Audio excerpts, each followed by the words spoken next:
Mhm. Welcome back to Dragon Ball Anime Review Part 9. This one I'm talking about the final saga of Dragon Ball, Piccolo Jr., which, if you look at the saga, this saga is pretty much set up for DBZ.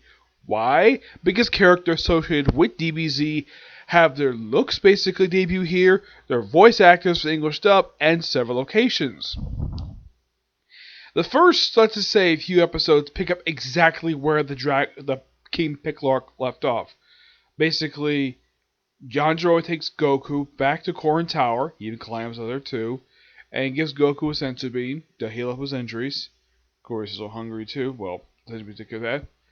And of course, Korin mentions. Of course, he asks Korin if he can deal with the whole like restoring the Dragon Ball, bringing back the Eternal Dragon. Well, why don't you ask the creator?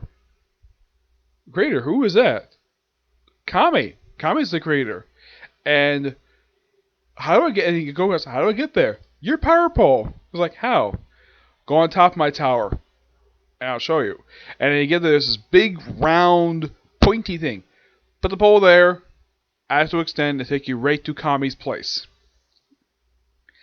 And then Goku gets on top of it and says, "Power pole extend." And it goes up, and he gets struck by lightning several times throughout the course of this. Yep, and he finally gets to the top, and it's the Lookout. Yes, the place that was frequently shown in DBZ and Super, even GT.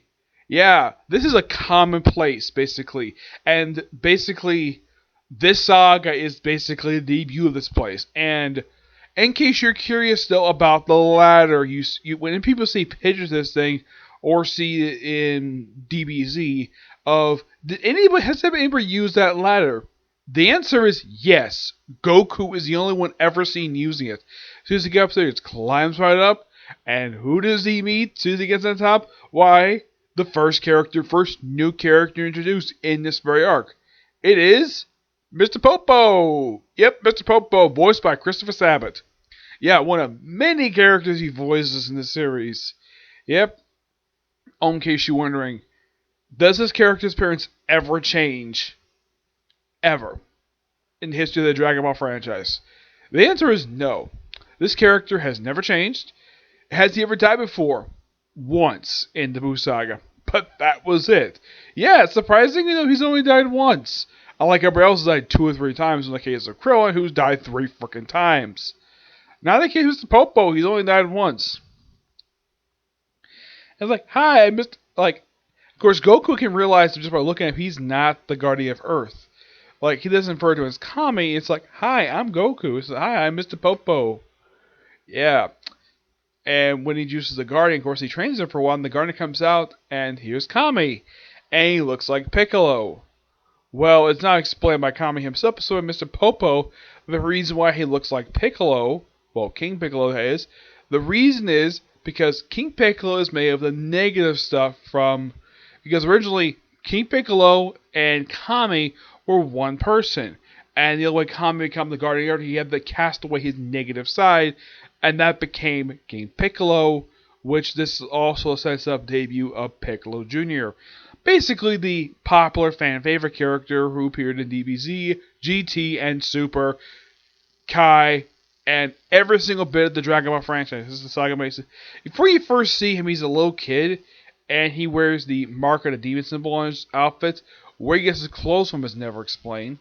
Yeah, apparently he's found by a couple of farmers, old farmers who think they can take care of him, but nope, he happens up burning their house. Surprisingly, he doesn't really kill anybody. Yes, despite the fact King Piccolo was known for killing people, this guy, no.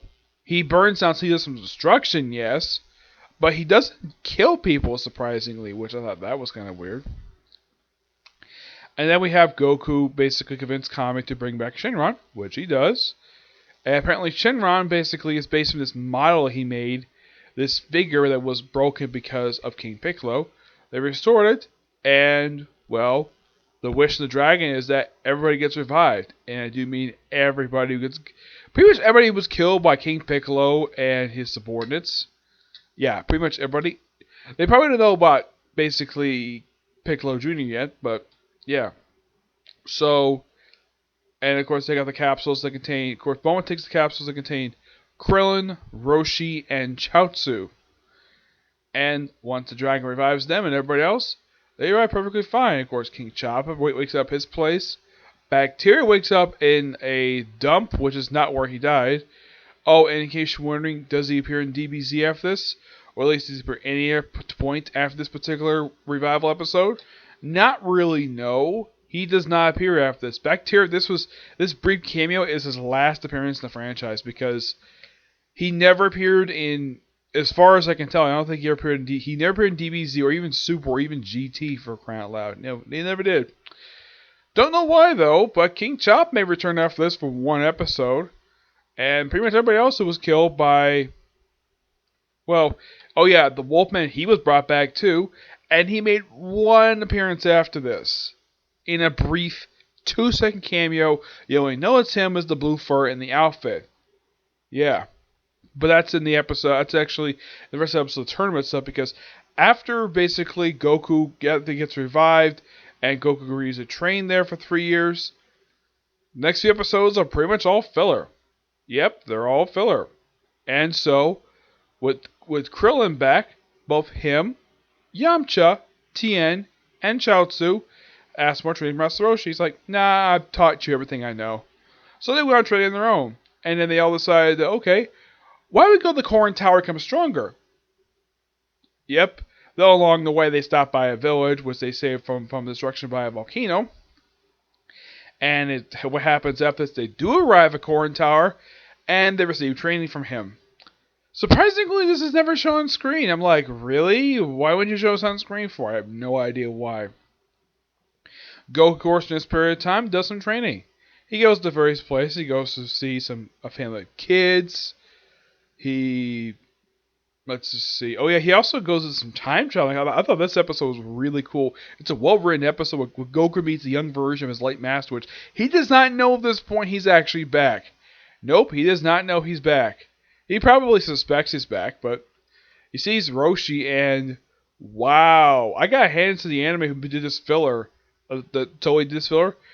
Basically, Roshi has been shown a few times in flashback. We look very young. He's got hair, and yeah, here he is. And what is he doing? Peeping. Because Roshi's a pervert. Yeah, that's been a trait of his for as long as anybody can remember. Yeah. And who's peeping on? A woman named Flam Flam. A woman he's got a thing for. And his rival is here too. Shin. And he looks no different he does in present day, aside from the fact he's aged and he's got his nipple. Roshi, of course, is actually wearing a purple outfit, which is probably Maito. That's basically his master. It's basically probably his school uniform. While Shin is wearing like this green outfit, which I'm like, if the puppet trim are the same person, why is he wearing a different outfit for? Because when Shin was on flashback during the King Piccolo arc, yeah, Shin was shown wearing the same outfit Roshi's wearing.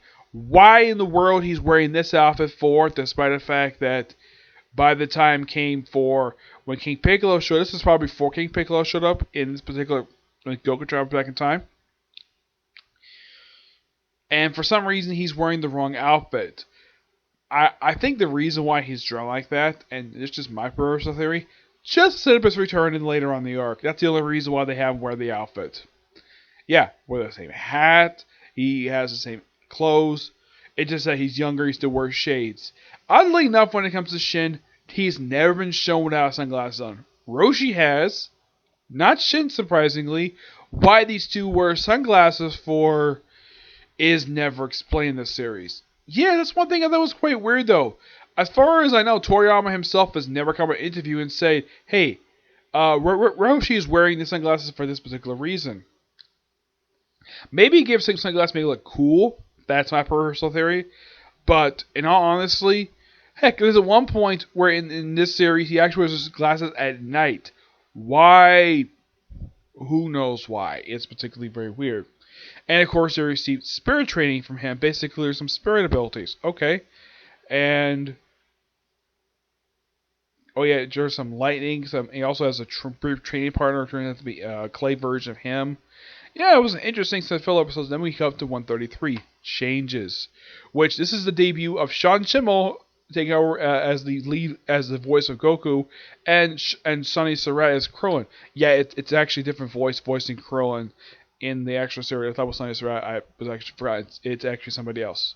Yeah, because also, basically, everybody looks the way they do in DBZ. Surprisingly enough, now Goku looks pretty much the way he does in DBZ. Aged up, he's taller, he's much more built, and Krillin does grow up a little bit. He's a little bit taller. He's a little more, had a little muscle on him. Yamcha, only 2 changes are made to him. He's a lot more muscular, and he's got scars on his face. And here's kind of the strange thing about the scars. It's assumed that possibly Tien and Krillin did that to him. That's according to fan theory. Here's kind of the thing. There has been no explained reason why Yamcha's got scars on his face. Yes, Bulma doesn't say anything about it at all. Yeah, she has no problem saying with scars on his face. Yeah, this is her boyfriend, and he's got scars on his face. Why he's got scars? Possibly due to training. Who did it to him? It's assumed, like I said, assume it's Tien and Krillin did it to him, but in actuality, it's never been revealed. Yeah, Tien, of course, well, aside from look a little more muscular, he didn't really look like he changed very much. If you look at one character who did not really change, that was Chaozu. Yeah, he did not change. He looks pretty much the same as he did always. In case you're wondering, when he appears later on DBZ and Super, does he ever change? Not really, no. That's kind of something that's surprising about Chaozu. He never changes. So like everybody's like when Bulma first meets up with Goku, she initially didn't recognize him because of the thing he was wearing on his head. First see him saving a child's balloon, which is quite nice of him to do. And we also see his back, he's got his power pole, which you're probably thinking, wait, I thought that was what Kame's lookout. He must have borrowed it because he's probably not. My only guess is the reason why he's wearing it is because he's probably not carrying around the damn thing. That's just my personal theory. So he signs up, no problem at all, and of course everybody else pretty much arrives really. They get there like the last second, and they all register and they all go inside. Well, they go to the hotel room. Of course, Krillin and Steen staying with Goku, and they're like kind of like old college friends. I love this scene. It's done fantastically by the anime, and it makes sense that they would do this basically just chillaxing in that bedroom. And we see a room. Of course, Bulma and Launch get their own room, that's not surprising. Puar and Yamcha get their own room. Now, this is different from the last time they Bits by Turn because all the boys had to share one room, and the girls got their own room. Not this time, surprisingly. They all got their own separate rooms. Here's something I thought was quite interesting. Now, we did see that Tien and Chaozu got their own room. But here's the question, though. What room did Roshi sleep in? That was, and of course, Roshi and Oolong. Yeah, their room was never shown. Yeah. Which I thought that was kind of weird. We also see Goku wear his black t-shirt. Here's kind of the interesting about this t-shirt. It's not explained to his fight later on in the actual finals of the tournament. Yep, so we finally get introduced to Piccolo. And in case you're wondering about his look, it's the same look he would have for pretty much the whole franchise. Like the brown shoes, the blue outfit, which is the same outfit he wore when he was King Piccolo, and the hat, the white head which comes up as antenna, and the shoulder things, which is later revealed to be in DBZ weighted clothes. Yeah, Goku doesn't bring this up until, well, DBZ, which I'll get to that soon. Yep, and then we had the preliminaries. Now, Chaozu in GD, and of course he does this also when they do the tournament in Dragon Ball Z, he switches it up so they don't fight each other. So Goku has a rematch with King Choppa. Of course, he's surprised. And it's like, I thought you were killed by one of Piccolo's men. He's like, I was revived. And their fight is so brief. Of course, Goku is so focused on Piccolo. So before his fight, he runs into Miss Anonymous, a.k.a. I'll reveal that in just a second. I'll reveal that soon who this person is because it's somebody who knows Goku, who's a smoking hot woman, and she wears a Chinese outfit. I'll explain a little bit who this person is. So, Goku basically, everybody pretty much goes through their battles, no problem. Except for Chaozu, who loses to the returning mercenary Tao, who's a freaking cyborg. Yep, mercenary Tao is back. Okay, how the heck he survived a grenade to the face and came back as a cyborg?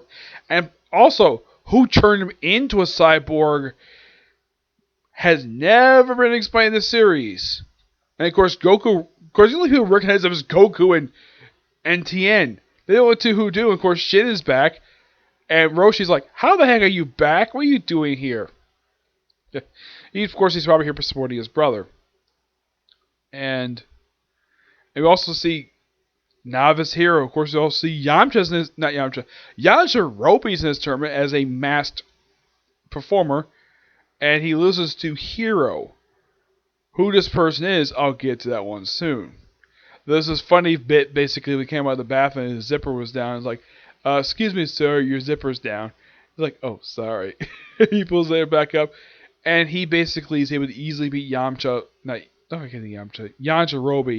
pretty easily, and then they have their fight. So, first fight, it is Tien versus Mercenary Tao. Second fight, Goku versus Anonymous. Third fight, Krillin versus Junior, though he really referred to as Mod Junior. And Yamcha versus Hero. First, we have the fight between Tien Shinhan and Mercenary Tao. Tien basically is going to avenge Chaozu what he did to him. So they have their fight, and it's a pretty interesting fight. And he's about to be, because he has a lot of respect for Mercenary Tao, he takes him out of the ring, and then he takes out his hand to reveal he's got a weapon, and he slices Tien's chest. And yes, this is where his scar comes from, because if you watch DBZ and you're wondering where the heck that scar come from, a lot of people probably be curious about that. Or in case if you watch Dragon Ball, this is where he gets a scar from. Yeah, the scar he has, which the anime for some reason were inconsistent of how the scar looked. Sometimes it's like a real big slash, like it basically starts from here, goes down to his belly, so it was like a missing area. At one point you see it where it looks like it goes up to his freaking collarbone. It's something though, the anime basically, it's just a goof. My guess is just a continuity error, the fact it's basically drawn like that. That's just my personal theory. But that could also be from Toriyama himself doing that, but who knows. Then you have Goku versus Anonymous, which Goku beats her pretty easily by simply just punching the wind out of the ring. Of course, he mentions her that, like, why do you hate, what's beef against me? He's like, you promised to marry me. And of course he's like, what? Everyone's like, what? And of course he turns to Krillin like, you promised me your wife's like, Krillin, what's a wife? He's like, your life is over, man. You have to get married. Of course, you have to get married. And she's like, if I beat you, can you tell me your name? Yeah. Of course, he politely knocks her out of the ring. It's like, ow. And he tells her who she is, and she's Chi-Chi the Oxy Dart. Like, everybody's shocked. And he's like, oh crap, I completely forgot about that. So he just proposes right there to her. She says yes. And of course, the announcer's like, well, we've heard fighters making alliances before, but not like this. So yeah, and of course, Chi-Chi, of course, everybody basically meets up with him, and of course, well, and meets up everybody. Of course, everybody comes to the wedding. I'll get to the wedding soon, and how disappointing the wedding was. Yep, and she hangs around with Krillin and Yamcha a lot of the time. So then we have Krillin versus Piccolo. Well, Junior. And it's a pretty interesting bout. And of course, it's revealed that apparently Krillin, and pretty much everybody can fly now. Yeah, it's revealed in this episode that Goku, Krillin, Yamcha, these three guys can now fly. Yep, they can all fly. Of course, Piccolo, well, Junior can obviously fly too. Yep. At the pretty tense battle, Krillin loses, but not by killing him, no. But he does lose. And then we have the last fight between Yamcha and Hero, which Hero easily beats Yamcha. And of course, Yamcha and him walk off. Yeah, who Hero is actually Kami. Yep, it's Kami, who's disguised as a human. Yep, and then we have next round, which is Tien versus Goku. And the other fight is Junior versus Hero. And the fight between Goku and Tien, this is a lot more intense than their last battle. And it's basically a rematch from the previous tournament. Yeah, a rematch. And there's at one point where Tien makes a 4 of himself. And then Goku beats him after a pretty lengthy battle. Takes about 3 episodes just to beat him. Yeah, takes 3 episodes to beat this guy. And then we have Junior versus Hero, and at one point they actually speak in an alien language where they speak in a high chip voice, and then he takes out a bottle, and of course I was like, it's not a weapon, it's okay. And then he's like, evil containment wave! Like, what? They bring this thing back. Oh yeah, in case you're wondering, this is the last time in the franchise this appears until Super, the evil containment wave. Yeah, it's never, as far as I can tell, I don't think it's ever used in DBZ. I think it's just forgotten about, or at least they probably didn't think it was necessary. Yeah, so they try to use it. Of course, Kame try to use it on Junior. Doesn't work, so he ends up basically... Kame gets sealed in it, though he separates himself from the host, basically, he's using. And everyone thinks he's like the world... And, of course, the kid, who's the son of this guy, says, yeah, my dad is the world's strongest... I got the world's strongest dad because he beat freaking Yamcha. Yep. Oh, and Kame remains sealed for a little while. And then we have the fight that everybody's been waiting for. Goku versus Junior. And of course Goku knows this is actually Piccolo. Yep. And this fight, believe it or not, now the fight between Kame and Piccolo, takes up like 1 episode. This is like 142. The fight between Goku and Piccolo, this takes up 6 episodes. Wow. Yeah, it's by far, in the case of this anime, the longest fight of the entire series. Don't worry, this fight with Frieza lasts a heck of a lot longer. Lasts about 20 episodes. Yeah. And of course, Goku later, of course, during the fight between him, of course, he loses part of his shirt. Of course, Goku loses part of his outfit too. Oh, before I continue, I have to talk about the black shirt. Yeah, it turns out the shirt, the wristbands, and the shoes are actually the weighted clothes. Yeah, this is the arc that makes his debut appearance. And of course, Goku struggles to take off the t-shirt because it's so hot. And he's like, what's up with this shirt? He's like, huh? Goku, can I see your shirt? Yeah. He's like, what the heck is this? Must be like 50 kilos. And then, of course, he takes off his wristbands, and he takes off his shoes. And Krillin's like, what the heck is this? What the heck? How can you walk around this thing? Well, Goku basically mentioned it's similar to what Roshi put him through when he was training, wearing the 100-pound turtle shells.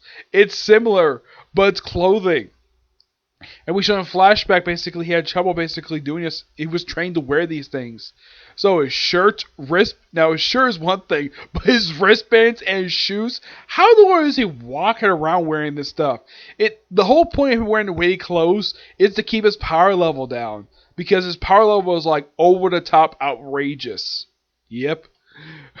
And I think it's so hilarious.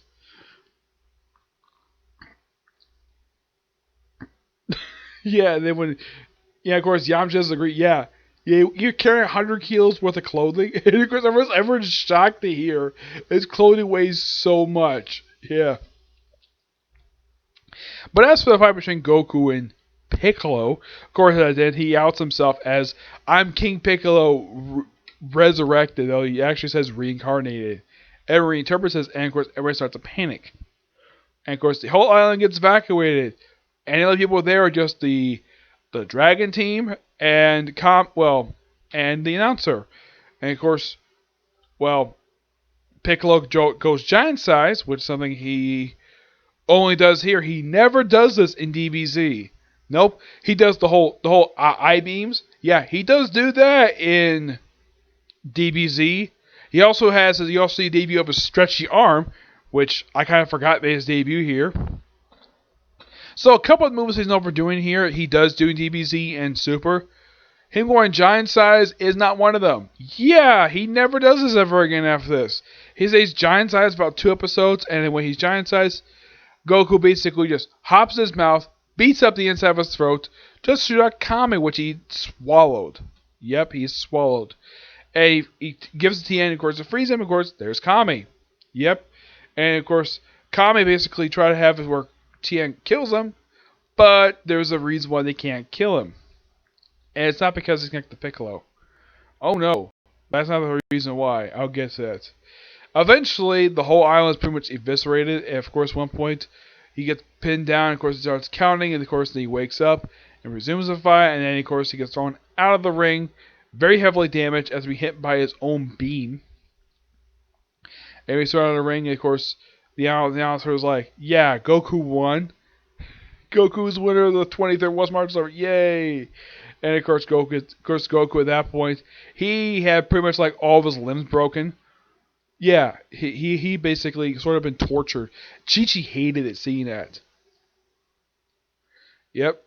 And after Piccolo is beaten, the sense being perfectly fine, and Goku gives basically Piccolo sense being is, well, I need a rival.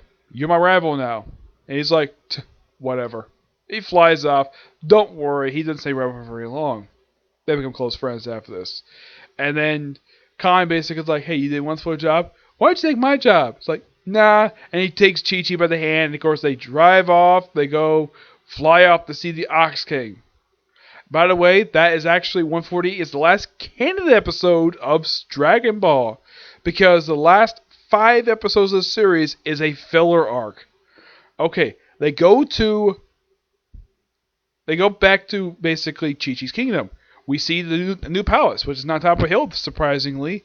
Oh yeah, and for some reason, I should point out though, Chi-Chi is now wearing a Chinese garb for some reason. In the series, they never explain why that she's wearing this. Also, a side fact, she gets a new outfit. Ox King gets an outfit in case, if you've seen Dragon Ball Z and you see Ox King wearing this outfit, with the horns that don't cover his head, because there's plenty of Easter eggs for that on various signs because he's basically a popular ruler. He wears like a button-up shirt, like big pants. Yeah, the outfit he was wearing stopped wearing it for some reason, start wearing like a proper clothes, and and of course, Ox King's like saying, I thought you'd bring back news of the tournament. I didn't realize to bring back a husband. But here's the thing. He's the one who set them up in the first place. Yeah, he's the one who set them up, and yet he somewhat forgot about that. But at least somebody he knows. Everybody's going hunky-dory, and of course they show off the wedding dress that she's going to wear, which, according to Ox King, this is worn by Chi-Chi's own mother wore this outfit. And I remember the family is not wearing this outfit. Not in the case of Videl. She was a completely different wedding dress.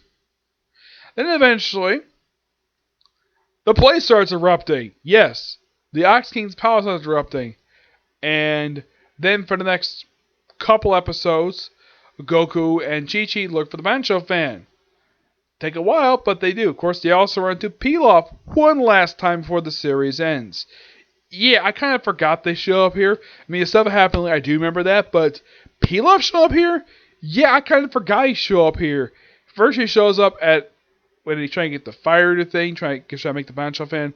Of course, Goku runs to Turtle, which Turtle doesn't recognize him. Of course, he's the last one of the regular characters to not realize it's him.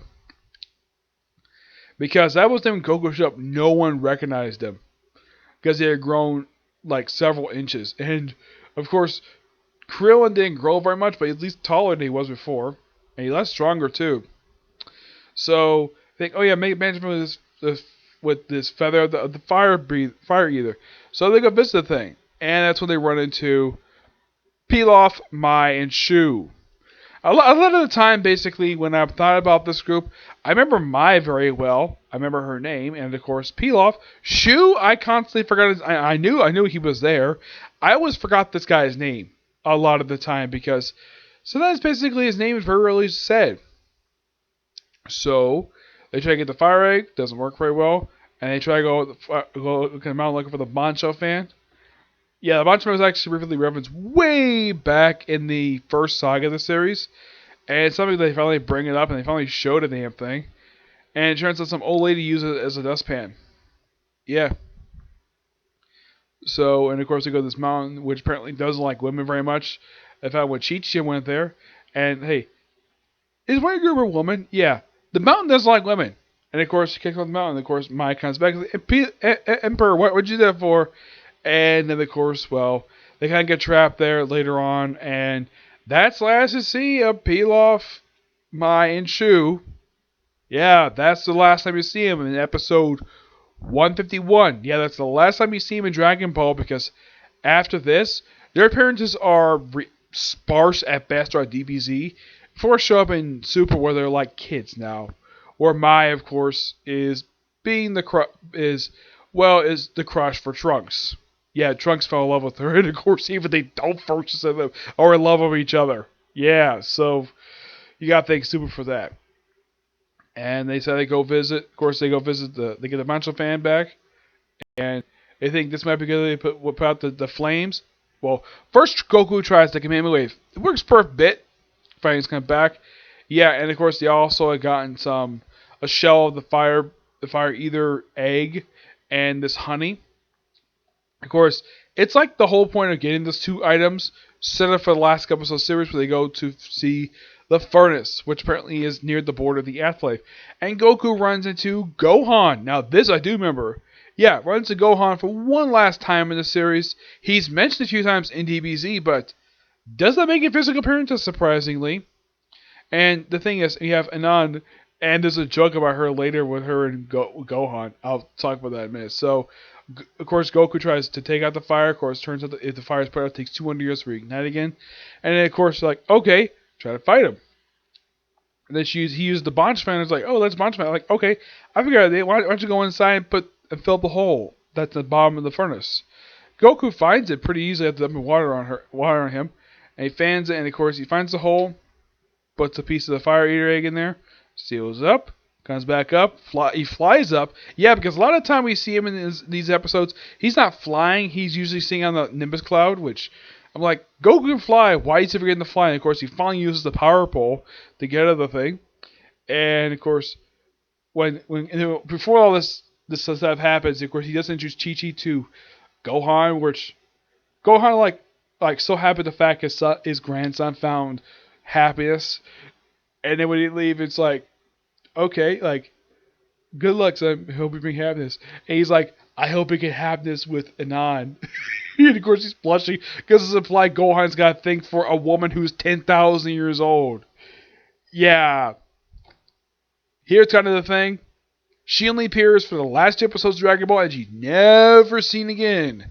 Why? No idea why. Oh yeah, why is Gohan here? Works there part-time. And then, of course, when the flames put out, we finally have the wedding, and it's somewhat of a disappointment. Here's the reason why. One thing, Goku does not bring his friends to his wedding. I'm like, seriously? Dude, why would you bring your friends to your wedding? A lot of other series I've watched when they feature characters getting married. Take, like, for example, Naruto, for example. When he had his wedding to Hinata, of course, it was shown in the credits for the last, all his friends came to his wedding. Now, who would be like the bridal? Who would be like part of the separate parties? For Goku, I think his best man would be Krillin, obviously, and Chi-Chi. Who would be the main event for her? Well, she was not shown having any female friends in the series, so probably gotta be Bulma with Launch as a bridesmaid. And of course, Goku all versus friends is basically the groomsman. That would have been nice, or at least having Master Roshi be the best man. But nope, let's not show him at the wedding for some reason. No idea why. Heck, I think a lot of people tend to question, okay, you have the wedding, fine, but where's everybody else? Did everybody forget the wedding was happening? Yeah, and then of course, well, Baba's here throughout the set of episodes. Yeah, of course she's trying to have a cold, and she goes gets cooled off, and then the rest of the time she's seen basically hang out at Ox King's castle, talking to him via megaphone of all things. Excuse me. Then she basically the last scene in the series is that you see looking at the crystal like, what's this? And then she winks the camera, and then the narrator has the awesome line end the series. Stay tuned for Dragon Ball Z, which I'm gonna watch it. Yeah, in case you wonder if I'm gonna go back to watching Jack, I'm actually taking a break from that for a while because I just want to continue watching anime. I'm still gonna go back to watching Super Sentai at some point, but I was happy the fact I got back to Super Sentai, but Yeah, I was kind of disappointed in the fact I picked a Sentai that didn't have a robot in it. Yeah. But in the case of the Piccolo Jr. saga, really good saga. Great to see the fact you see all these characters in their brand new looks, which they were maintained for pretty much most of the series. Well, with the exception of Krillin, which during the last few saga series he actually grew his hair out because he retired martial arts. But mostly put everybody pretty much maintained the same look throughout the rest of the franchise. Yeah. And that's pretty much it for Dragon Ball. Great series. Yeah, and in case you're wondering if I do any more videos for this particular review series, probably for the movies, but I probably won't get to them, probably to them later. But yeah, next review series to replace this one, not just, I'm not delete all the videos, no, just basically next one. I'm still doing ReZero. That's still definite. I'm working on book 6 right now, probably should finish that probably later on. I may get back to the series maybe later on today. So expect to see reviews, say, for Fire Force, because I think they probably released a couple new chapters for that. And maybe Black Butler. And I may do a review for ReZero if I get a chance to finish up the next couple books. Well, I'll finish at book 6 right now. And go probably to book 7 before I start up the next 8 episodes of the series. So, probably expect about 2 or 3 more videos today, okay? See you next video. Bye.